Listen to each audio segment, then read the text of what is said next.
BJP రైతు గోసా భరోసా యాత్రను చూసి కర్షకులు ఆశ్చర్యపోతున్నారని పీసీసీ అధ్యక్షుడు మహేష్ కుమార్ గౌడ్ విమర్శించారు.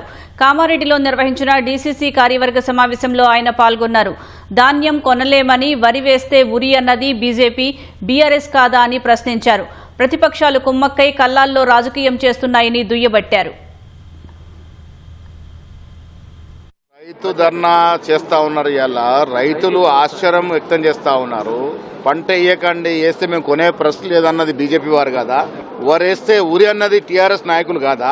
వాళ్ళు ఇలా కూడగలుపుకొని కల్లాల పొంట తిరుగుతా ఉన్నారు. ఈ సంవత్సరం అత్యధిక దిగుబడి వచ్చింది. నిన్ననే మా ఉత్తమ్ కుమార్ చెప్పినారు, దాదాపు 75 లక్షల మెట్రిక్ టన్నుల ధాన్యాన్ని కొనడానికి ప్రభుత్వం సిద్ధంగా ఉంది. ఇప్పటికే 51 లక్ష మెట్రిక్ టన్నుల ధాన్యాన్ని కొన్నాం.